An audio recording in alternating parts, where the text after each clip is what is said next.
And we are back, guys. This time we are working on my 2500K build that I ended up picking up from a buddy, and the case came real cheap. He gave me an awesome deal on the processor. I mean, I got a stock cooler going right now, which is not a good look, to be honest. Yeah, I don't want to drop too much money on retro builds. Yeah, he hooked me up with the Gigabyte GA P67A UD4 Ultra Durable 4 B3, and this was kind of a weird chipset. I was reading up on it a little, and supposedly there was like 3 options. There was an option where you couldn't use the onboard graphics, because supposedly the onboard graphics on these chips was actually really good. So you couldn't use the onboard graphics, so you had to get a video card, but it was really good for overclocking. And then I think there was another variant where you could use the onboard graphics, but it wouldn't allow significant overclocking, or any overclocking maybe. And then they came out with the Z67 or 68, and it kind of allowed you to do both. It could do onboard and it had overclocking abilities. But I got this one. I actually really like the look of this board. I love this black PCB board. It's kind of like an Apple kind of look, but it also looks really good with the kind of dark gray gunmetal trim with the blue highlights. And my buddy gave me this RAM as well. Originally I was thinking of switching it out to like the blue to kind of match up with this, but honestly, like, DDR3 RAM is still so insanely expensive that it's actually not even worth it. Yeah, the end game for this PC is going to be eventually one of my 970s is going to come out, and it's going to jump in here. I definitely want to get a RAID 0 going, and it does have SLI capability on this machine, so I don't know. Maybe just to play around with some benchmarks, I might actually take my 970 SLI out of my current build if I ever upgrade, and try it out in here for a bit, just to get some perspective of what a 2500K overclocked with an SLI could do. Alright guys, so I'm also gonna throw in this little USB card reader. It's like a 20-in-1. I'm gonna toss this in here. Okay, let's see. Oh man, I got some rust in here, guys. Not only that, we got rust and a lot of dust. And I'm gonna clean it out as best I can. You gotta get it early, because I'll be honest, we're gonna have to do a little touch-up clean on this guy. Alright guys, just in time. I got my package in today. I got a nice little hard drive tray, plus a nice little dual SSD mounting bracket. So yeah, the end game for this one was a RAID 0. I'm going to put them both on one bracket. And then over here, as you can see, I just had an empty drive bay, so I just picked this up to kind of close it up, but also for future hard drive storage. So looking in here, I got the power supply in. I've just been kind of trying to route some cables here, and I also threw in a lot of my SATA cables, and we have a lot of things in place. We're not completely done. The power supply's in, the wires are semi tucked away. It's a matter of kind of having them learn their positions.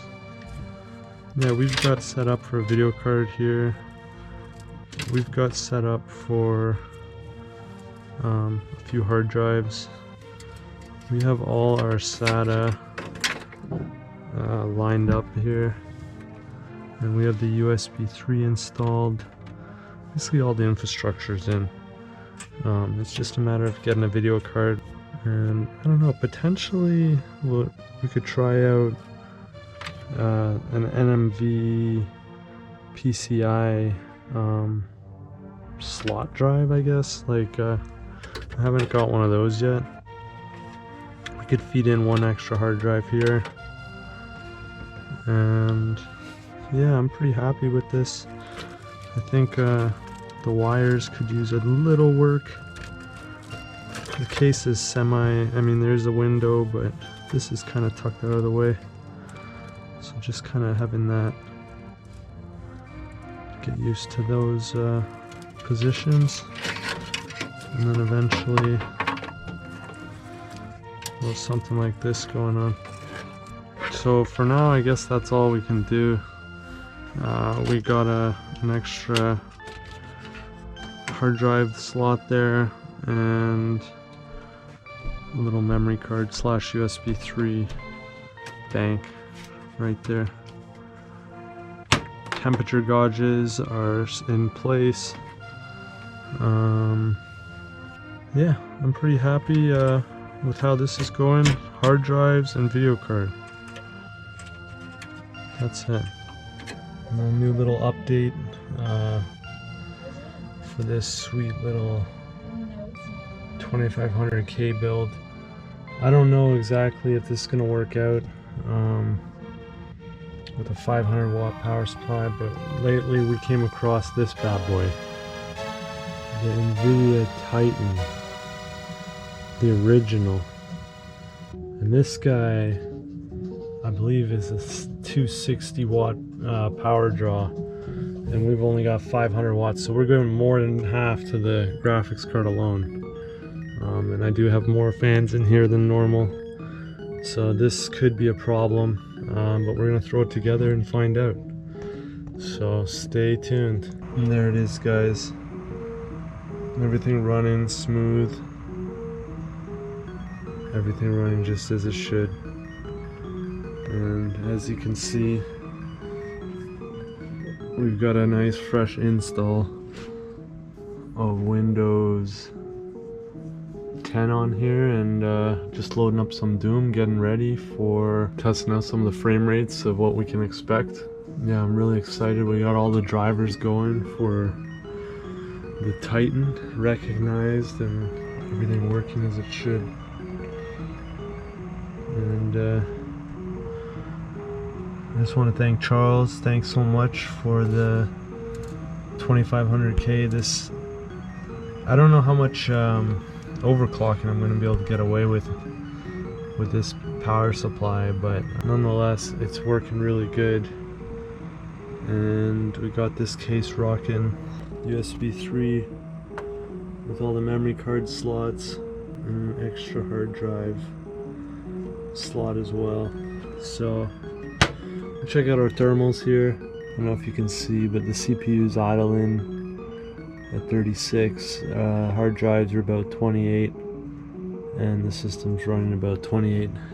Yeah, I wasn't able to get the RAID going, so I'm just gonna have a 250 gig on here, Samsung Evo 860, and yeah, that's just how it's gotta be. But I'm really happy we got another system up and running, looking good, feeling fresh.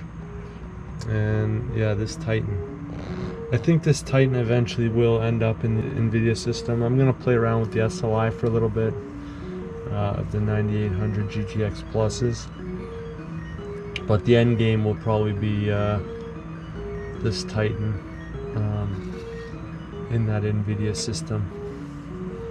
So yeah, guys, thanks so much for watching. Like, subscribe, comment down below. We'll get some more classic builds going for you.